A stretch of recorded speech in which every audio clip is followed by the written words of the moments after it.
Which of us are better than the rest? Kill or be killed? And why feel guilty? Well then, may the best race win.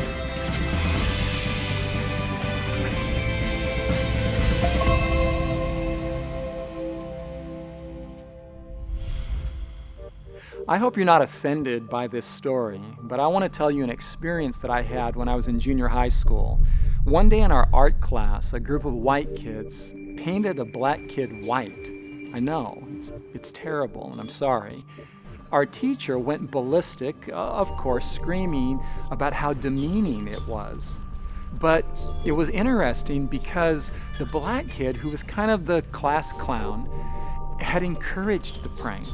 He said something like, "No biggie, teach," whatever her name was. "We're just speeding up the evolutionary process." She didn't think it was funny, and it wasn't. But the painted kid was just voicing the horrific implications of the evolutionary theory we were being taught in the class before hers. Actually, not too many people stop to think through the implications of the evolutionary theory.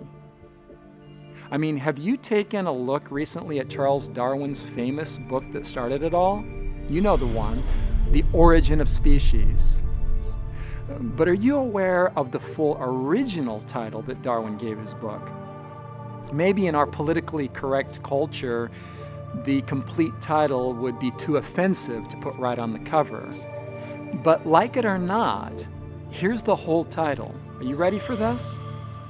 On the Origin of Species by Means of Natural Selection, or the Preservation of Favored Races in the Struggle for Life. Now, how'd that hit you? Pretty good? Favored races? Yeah, favored races. Darwin made certain that the essence of his theory was front and center. Let's break down the title. First, we see that the book is about origins. Darwin is attempting to inform us where we came from. And according to him, our existence is a purely accidental, naturalistic phenomenon. Then Darwin moves on to define the process by which he believed we came into existence. Did you catch it? By means of natural selection. That simply means that the strong survive and the weak don't.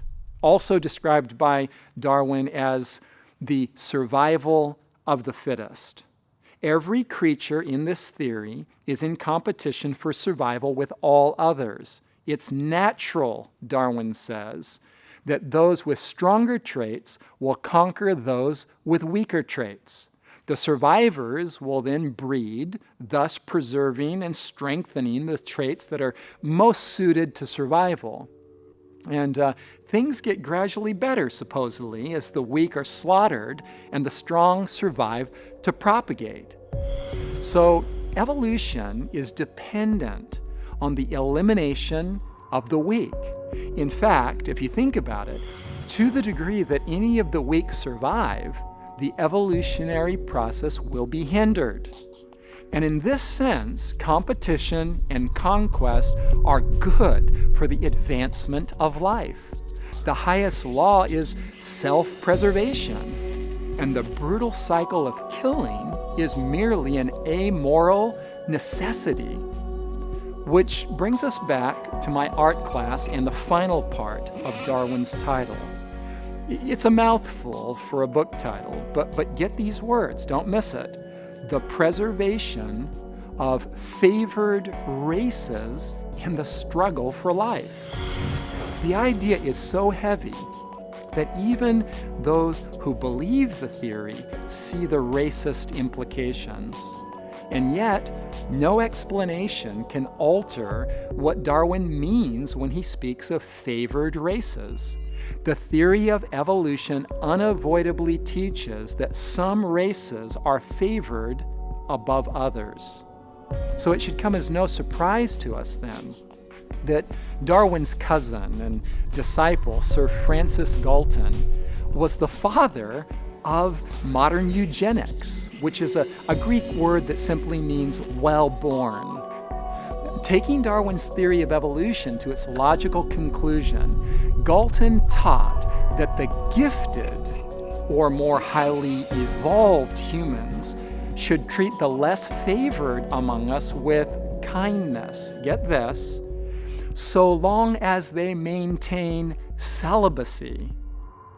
He went on to say, if these continue to procreate children inferior in moral, intellectual, and physical qualities, it is easy to believe that the time may come when such persons would be considered as enemies of the state. Wow! People considered enemies of the state? Galton's ideas actually turned out to be a dark prophecy that came true when Nazi eugenics scientists bought into Darwin's favored races theory and supervised Hitler's final solution. Millions who were regarded as less evolved than the Aryans were slaughtered with survival of the fittest gusto, and the evolution-educated conscience seems to have felt no guilt. I mean, kill or be killed. And why feel guilty? Because after all, if self-preservation is the highest law, and if the triumph of the strong over the weak is simply necessary for the advancement of mankind, well then, may the best race win. Which no doubt begs the chilling question, if Darwin was right, then which ones are the favored races? Which of us are more highly evolved? I mean, which of us are better than the rest of us? The Nazis thought they were answering the question with their Aryan supremacy ideology in their gas chambers. The preservation of favored races. Can you see it on the Barnes & Noble bestseller shelf? Those words are there, after all, in the original title.